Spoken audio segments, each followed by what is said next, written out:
For 10 years, my world was the size of my mother's bedroom. The scent of lavender and antiseptic, the soft hum of her oxygen machine, the precise rhythm of pills at dawn and dusk. That was my life's entire purpose. When she died, they told me I was free. But freedom felt like being shoved out of an airplane without a parachute. The silence in our little apartment didn't sound like peace.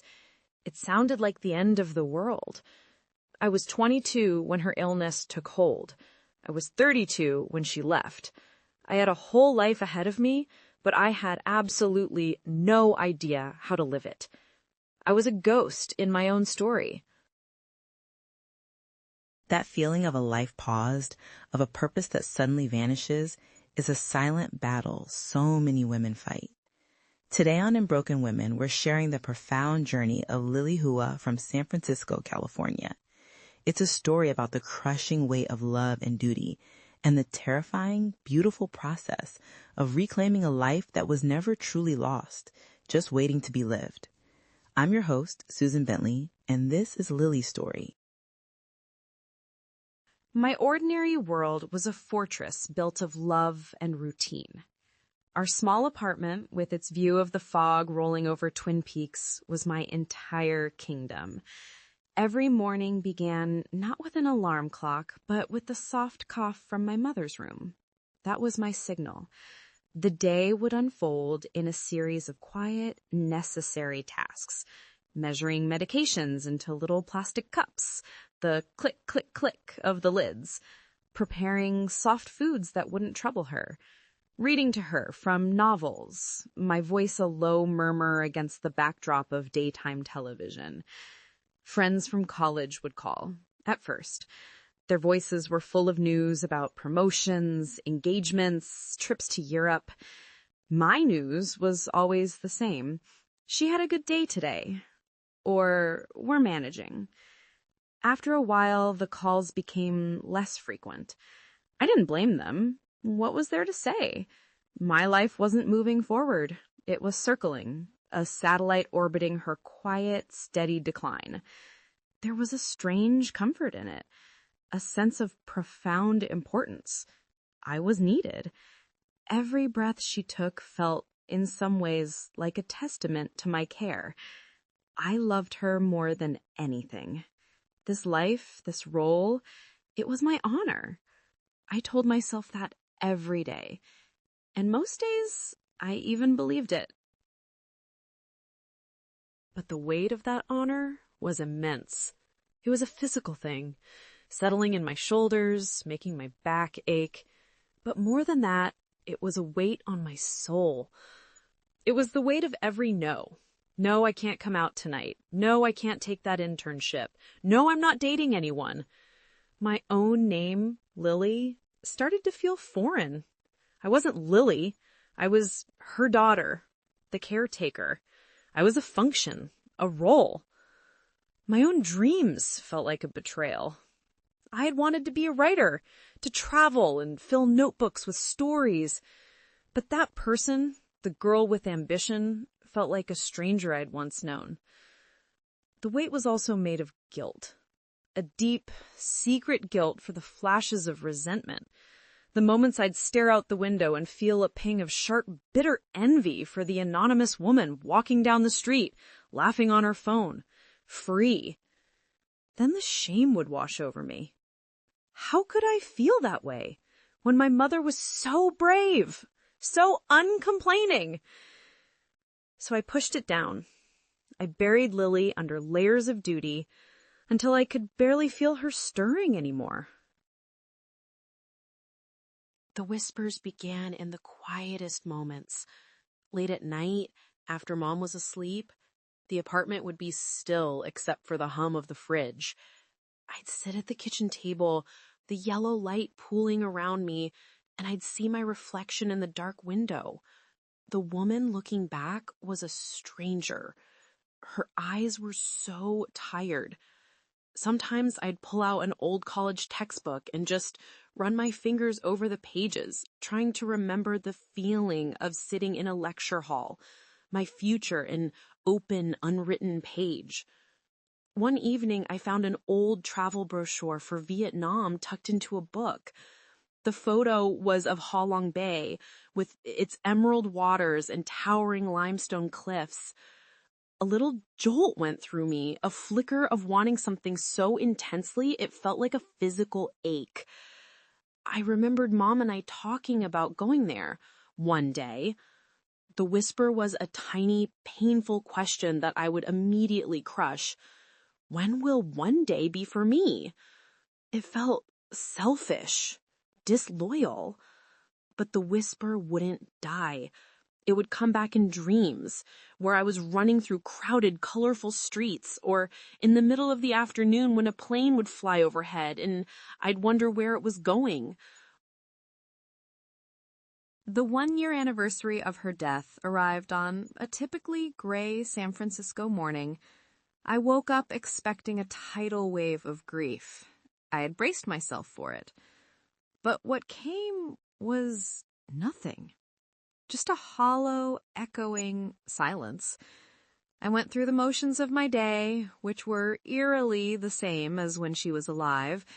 I woke up at 6, I made tea, I tidied the living room, but there were no pills to sort, no breakfast tray to prepare. The purpose was gone, but the routine remained, a phantom limb that still ached.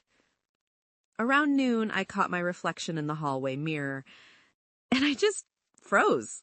I saw the fine lines around my eyes, the permanent shadow of exhaustion that even a year of full night's sleep hadn't erased. I saw a 33-year-old woman wearing a faded t-shirt I'd owned since college. A full year had passed since my life was supposed to begin again.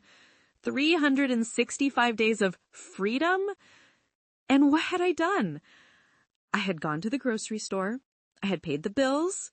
I had kept her plants alive. I hadn't seen a single friend. I hadn't applied for a job. I hadn't written one word. It wasn't a gradual dawning. It was a physical shock, like being plunged into ice water. I wasn't grieving her anymore. I was haunting our apartment. I had become the ghost, the caretaker with nothing left to care for. The realization didn't bring tears. It brought a terrifying, crystal clarity. My life hadn't been on pause. It had been slipping away, and I hadn't even noticed. My first instinct was to run from that clarity, to deny it. I told myself I was being traumatic. It's only been a year. Grief has no timeline. Everyone says that. So I tried to force a new normal. I made a list, update resume, look for apartments, join a gym. The words on the page looked like a foreign language. Every time I opened my laptop to look at job postings, a wave of nausea would hit me. The job descriptions felt like they were for other people. For real adults who hadn't spent the last decade in a sick room. Who would hire me? My work experience was a 10-year gap filled with unexplainable skills like medication management and patience. The fear was a physical presence. It was a tightness in my chest, a cold dread in the pit of my stomach. The world outside my apartment door felt too loud, too bright, too fast. The thought of a job interview, of making small talk with strangers, of explaining my life, it was paralyzing. It was so much easier to just stay inside, to water the plants, to reread her old books, to exist in the quiet, predictable safety of the past. The four walls of that apartment had been my world for so long, they had become my cage. And the terrifying truth was, I was too afraid to even look for the key. The breaking point came on a Tuesday. I decided it was time to finally clean out the hall closet, a task I'd been avoiding for months. It was full of things that were mine from before. I pulled out a dusty cardboard box labeled Lily, College. The smell of old paper and memory hit me first. Inside were photos of me with friends, smiling, my face unlined and full of an easy confidence I didn't recognize. There were yearbooks, silly notes, and at the very bottom, wrapped in a faded sweatshirt, was a stack of paper. About 200 pages, covered in my own handwriting. It was the novel I had started when I was 21. A story about a girl traveling the world. I sat down on the floor, the box's contents spilling around me, and I started to read. It wasn't brilliant, but it was alive. It was hopeful. It was me. A me I had completely forgotten existed. And holding those pages, a new kind of grief, sharper and more violent than any I'd felt for my mother, tore through me. It was grief for her, for the girl who wrote these pages, for the decade she lost, for the life she never got to live. The silent, tidy apartment was suddenly filled with the sound of my own ragged sobs. I wasn't crying, I was wailing, an animal sound of pure loss. I curled into a ball on the floor, clutching the manuscript to my chest, completely undone. It wasn't about my mother anymore. This was about me, and the devastating, undeniable truth that I was gone too. I don't know how long I lay on that floor, but when the tears finally stopped, there was a strange, cold calm. The grief had burned something away, and in its place was a tiny, hard kernel of resolve. I couldn't get back the last 10 years. That time was gone, a sacrifice laid on the altar of love and duty. I could accept that, but I could not. I would not sacrifice another day, not one more hour. Staring at the yellowed pages in my hand, the decision formed, not as a thought, but as a deep, primal certainty. I had to finish her story, the story of the girl in the novel, and the story of the girl who wrote it. It was the most terrifying thought I'd ever had. It meant leaving everything I knew, the safety of the apartment, the comfort of my routines, the very city that held all my memories.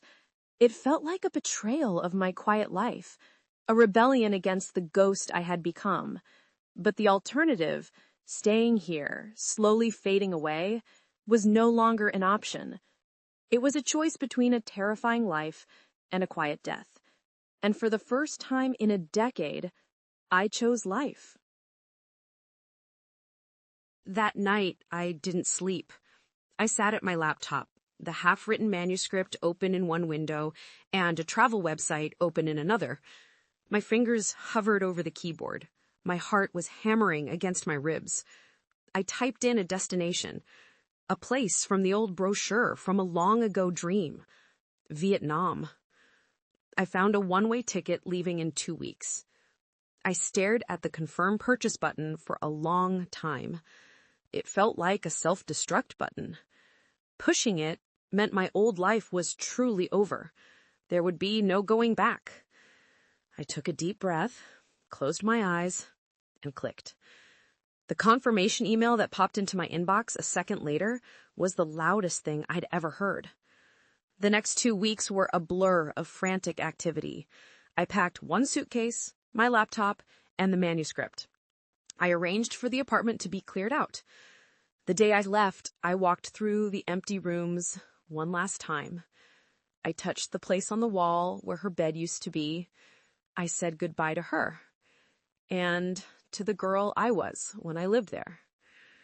Closing that door behind me and hearing the lock click shut, it was both the most heartbreaking and the most liberating sound of my life. I was terrified, and I was completely, incandescently alive. The resistance started before my plane even took off. When I told my aunt my plan, her silence on the other end of the phone was heavy with disapproval. Then came the words, "Lily, are you sure that's wise? Running away won't solve anything." Her voice was laced with a tone she always used, the one that implied I was fragile, flighty, and incapable of making sound decisions. "You have responsibilities here," she said, though she couldn't name any. My cousins chimed in with practical, sensible concerns that felt like tiny little cuts. What about your savings? You need to find a job, build a career. You're not a kid anymore. Every piece of advice, every worried question was a little anchor trying to pull me back to shore. The words echoed my own deepest fears, giving them voice and legitimacy. Maybe they were right. Maybe I was being reckless, selfish. When I landed in Hanoi, the culture shock was overwhelming, but the loneliness was worse. I'd sit in cafes, surrounded by the chatter of a language I didn't understand, and the voices of my relatives would be clearer than ever in my head. Your mother would be so worried. That one was the worst. It was a dagger of guilt that I twisted myself. Was this honoring her? Or was I desecrating her memory by abandoning the quiet, responsible life she knew? The pressure to turn around, to prove them right, to go back to being the person they expected me to be, was a constant, crushing force. The real battle, though, wasn't against their voices. It was against my own. Every single day was a war inside my head. I would wake up in a strange room, the light hitting the wall differently, and for a terrifying second, I wouldn't know where I was. A voice in my head, a cruel, insidious whisper would start in. What are you doing here? You don't belong. You made a mistake. I missed the familiarity of my old pain. At least I understood it. At least it was predictable. This new world, this radical freedom was chaotic and terrifying. Some days the self-doubt was so profound I could barely get out of bed. I would scroll through social media and see pictures of my old college friends with their children, their mortgages, their stable lives, and I would feel like a complete and utter failure, a 33-year-old child playing make-believe. The temptation to just go home, to crawl back into the cocoon of that quiet apartment, was a siren song, promising a false but powerful sense of peace. My darkest moment found me in a crowded market in Hanoi. The sensory overload was absolute. The pungent smell of fish sauce and cilantro, the roar of 1,000 conversations, the press of bodies on all sides. It was too much. My vision started to tunnel. My breath caught in my throat. A cold sweat broke out all over my body. This wasn't just fear. It was a full-blown panic attack. The world tilted on its axis. I stumbled out of the crush of people and into a narrow, dirty alleyway. Gasping for air, my back pressed against a cold, damp wall. I was utterly, completely alone. Thousands of miles from anyone who knew my name. And in that moment, all my resolve shattered. All the bravery I'd manufactured just evaporated, leaving behind a raw, terrified core. I was done. I couldn't do it anymore. I pulled out my phone, my hands shaking so badly I could barely hold it. I opened the airline app. I found a flight back to San Francisco, leaving that night. My thumb hovered over the purchase button. Surrender. It was one click away. Going home felt like the only sane option. I was defeated. I was ready to break. My thumb trembled over the screen. I couldn't do it. I dropped my hand, my breath still coming in ragged gulps. Mindlessly, I started scrolling through the photo gallery on my phone, desperate for a familiar face, a memory of safety. And then I saw it. A photo I'd taken of a letter, the last birthday card my mother ever gave me.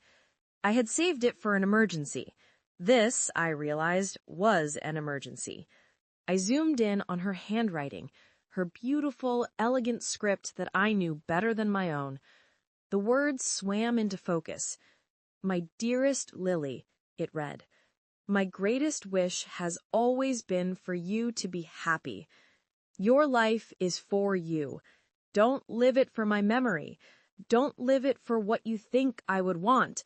Go live it fully, for yourself." The words weren't a comfort, they were an order, a release. It was permission, granted from the one person whose judgment I feared. All this time, I thought I was betraying her by leaving, but the real betrayal would be going back. In that filthy alleyway, her voice cut through the panic. It was the spark, the tiny, flickering light in the absolute darkness. I didn't buy the ticket home. Instead, I bought a bottle of water, found a quiet park bench, and just breathed until the world stopped spinning. The climb back didn't start with a leap.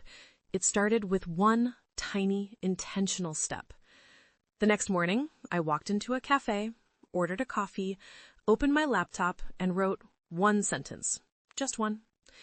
The day after that, I wrote a paragraph. I started to build a new routine, one that was mine. I explored my neighborhood. I learned to say hello and thank you in Vietnamese. I signed up for a cooking class and laughed when I inevitably messed up the recipe. I started conversations with other travelers, my voice shaky at first, sharing small, safe pieces of my story. Each new experience, each word I wrote, was an act of defiance against the ghost. I realized I wasn't running away from my grief. I was learning how to make space for it. It could sit beside me at the cafe while I wrote. It could walk with me through the noisy streets. It was a part of me, but it was no longer the entirety of me. I was building a life around it. 6 months later, I was sitting on a small balcony overlooking the Andaman Sea in Thailand. The air was warm and smelled of salt and jasmine. My laptop was warm on my lap. I typed the last 2 words of my novel, "The End," and closed the screen. There were no fireworks, just a profound, quiet sense of peace. I looked at my reflection in the dark screen. The woman looking back was different. The shadows were gone from her eyes. She was still pale, her hair was still simple, but she looked settled, rooted. I was no longer defined by my past, by my role as a caretaker. I wasn't just my mother's daughter. I was Lily, a writer, a traveler, a woman who had faced down her own ghosts and chosen to live. The validation I had always sought from others, I had finally found within myself. I was whole. Sometimes I think about that girl, the one curled up on the floor of the apartment, drowning in grief for a life she never had.